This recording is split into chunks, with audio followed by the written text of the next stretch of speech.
Boker Tov, Umvorach.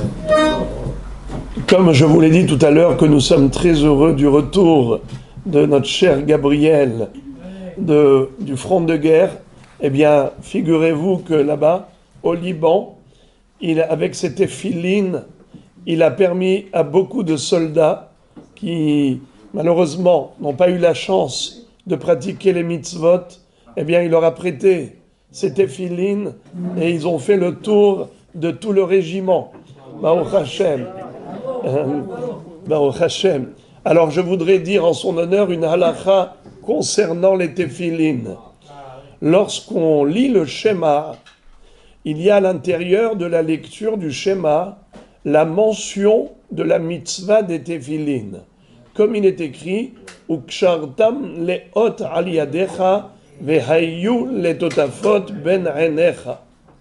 Donc, Ukshartam leot al yadecha vehayu letotafot ben enecha, ça parle des téphilines du bras et téphilines de la tête.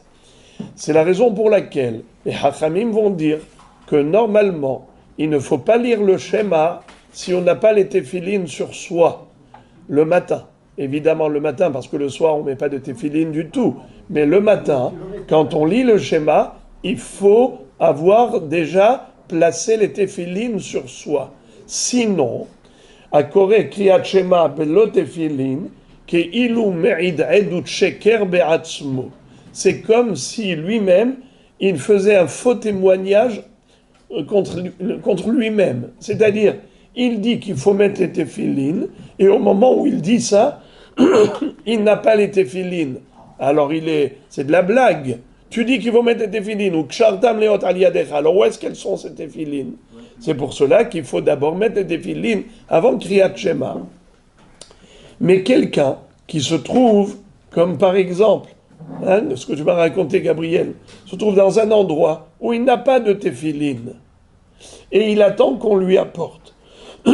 S'il sait que jusqu'à ce qu'on lui apporte les téphilines, le zman de Kriyat Shema va passer.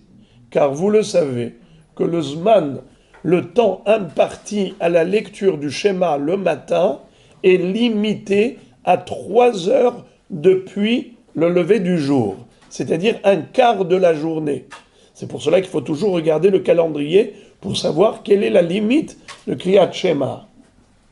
Alors, puisque ce sont deux mitzvot indépendantes, celui qui sait que les téphilines, il ne les aura pas avant la 3e heure depuis le lever du jour, il doit lire le schéma tout de même sans téphilines.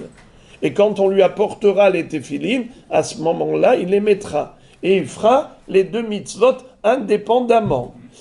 Même s'il a un doute, il ne sait pas si le temps qu'on lui apporte les téphilines, est-ce que ce sera encore le zman de Kriyat Shema ou pas? Faut pas courir de risque, parce que si le zman de Kriyat Shema est passé, alors il aura perdu la mitzvah.